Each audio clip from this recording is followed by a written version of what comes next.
The control system, the global control system, wants us to focus on a dot. This is what it does in science with its specializations. You focus on one dot.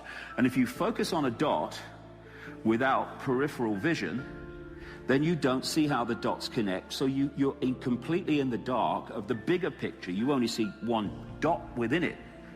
The idea is to get people to focus on something so that the peripheral vision is not there.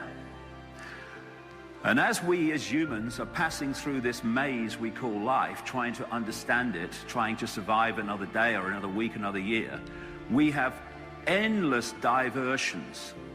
That's his keep right, even though he's going left. And you see these, signs that says good luck.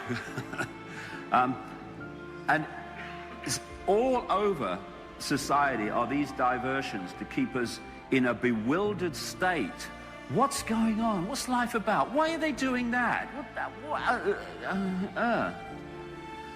And when you connect the dots, because individually, what is it? But when you connect the dots, it starts to take on a clear picture of what's happening in the world and why the world is as it is. And you realize there's an elephant in the living room, an elephant in the room that is just there being ignored. And that elephant is that there is a multi-leveled conspiracy to maintain humanity in a state of slavery. Mental, emotional, and even physical slavery. Now, we see what we see as slavery, and we think, well, it's obvious that it's slavery. The greatest form of slavery is for the slaves not to realize they're slaves because they never rebel about being slaves when they think they aren't. It's all a mind game, as I'll come to.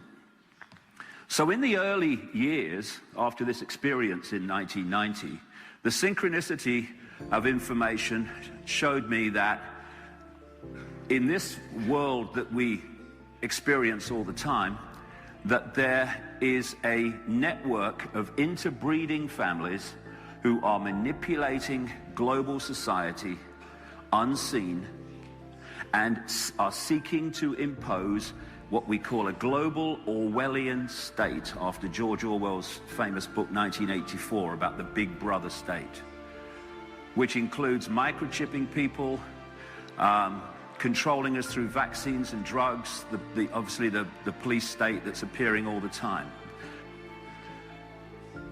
So we're at this fork in the road, and if we keep going the way we are, not least through the European Union in the Czech Republic, we are going to be living in Orwell's 1984. In many ways, we already are. If we are, however, go down the other road, which I'm going to talk about as we go through the day, then we can find freedom in a way that we wouldn't even believe possible, because we don't even know what freedom is. And the choice is between that way, in which we become microchip clones, or that way in which we open to the true infinite genius that we all are, called consciousness. This is what the control system wants. Wants people in this state, unthinking clones who all perceive the world the same. Barcoded, microchipped people, just clones of the system, like a computer terminal. But this is what humanity has the potential to be, and this is humanity's true state: freedom, freedom, freedom. And over the last 20 years, I have seen what I was told was coming unfolding.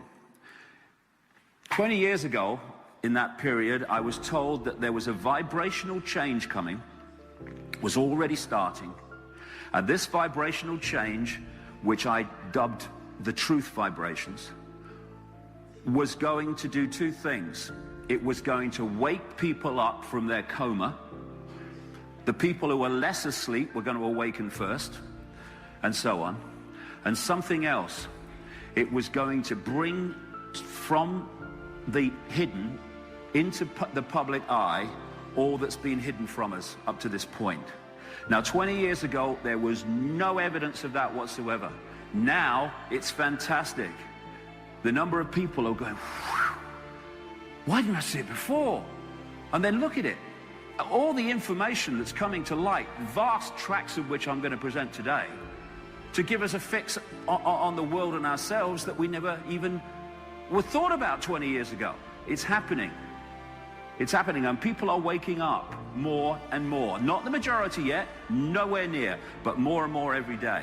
And if we're going to wake up, if we're going to break out of these straitjackets of thinking and perception, we need to realize there's not one way.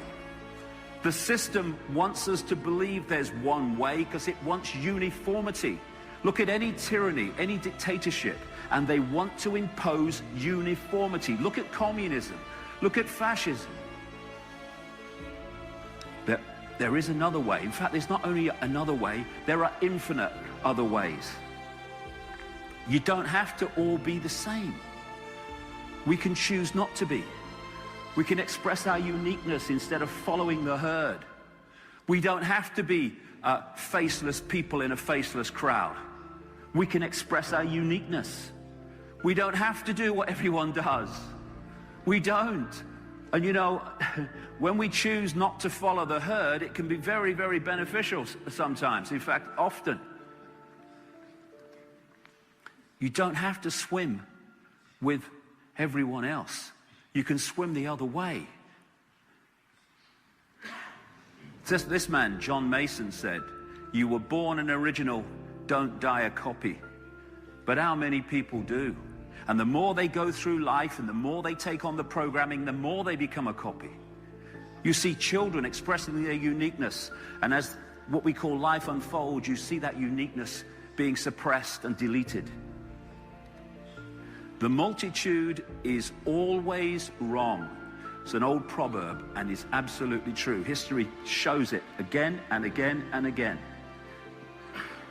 Giordano Bruno, truth does not change because it is or is not believed by the majority of the people. Or as Mahatma Gandhi said, even if you are in a minority of one, the truth is still the truth, no matter if the majority believe otherwise.